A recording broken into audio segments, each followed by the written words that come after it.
called a cast, and they're the only bird of prey that does it. I mean, some birds will hunt as pairing mates, kind of, sort of, but they don't work together. So usually when you see, for example, around the greater Reno area, you'll see two red-tails maybe sitting next to each other on a pole. They don't, if they see a prey, typically the male will go after that in order to provide for the female, but they don't coordinate together. And Harris hawks in the wild and falconers can get them to work together to hunt and be successful at it. And it's a pretty amazing sight to see these birds in action doing what they do, working together and coordinating their efforts to, survive. It's pretty neat. I mean, the hawkeye, the whole thing about having a hawkeye, I mean, it's their eyesight that makes them such great hunters, Yeah. right? Yeah, their eyesight is incredible. At about a mile, they can actually see the movement of a rat or a mouse or a rabbit, and at about a half a mile, a bird of prey can actually see the rib cage of an animal breathing. If it's like a rabbit, they can actually see it breathe at about a half a mile, and they see 5+ times better than we do, and that's their key to survival is movement rate.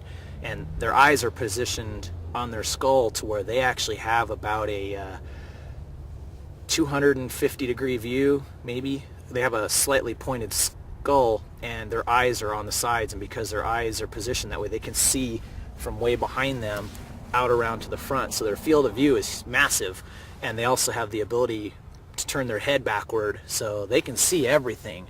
And they'll sit on a pole, like a light pole or a football stadium pole or a telephone pole, for hours, and they may see something a half a mile away before they decide to move at it. But their eyesight is just incredible, what they can see. Now, do they catch it with their talons? Is that how they catch their prey, or is it with their beak? Or No, birds of prey, they take prey with their talons, and they kill it with their talons, and then they eat it. Their beaks aren't all that powerful. It's mostly for eating. They're not like a parrot or something. A parrot, their beaks are just incredibly strong for snapping walnuts and stuff.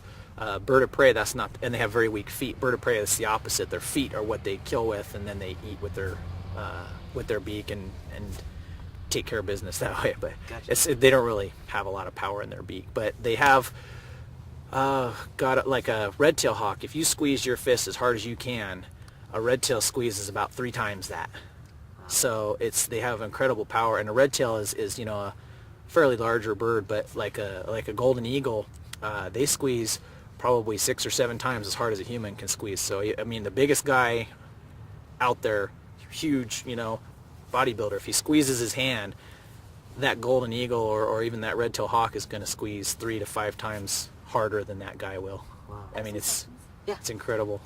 She's got some questions. I think this is a little running. Thanks. Edit that out.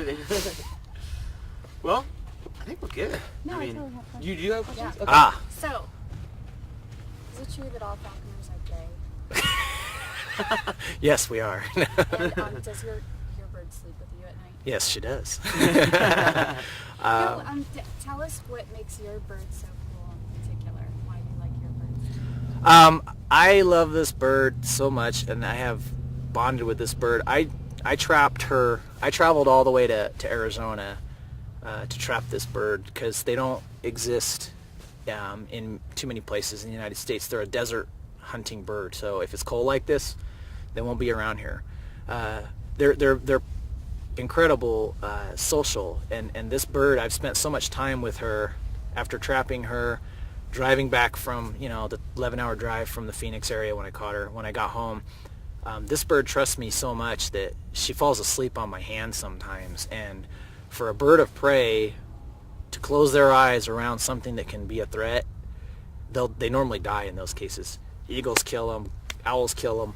So for a bird to trust you enough to fall asleep on your hand, that means right there that bird trusts you without a doubt in its mind that you're not going to hurt it and that it's safe around you. And it's been a really neat thing because I only caught this bird about 3 months ago, and in 3 months, in less than that, within a 2-month period, that bird trusts me 110% and has no aggression toward me at all, no timidness, sketchy, scaredness, anything.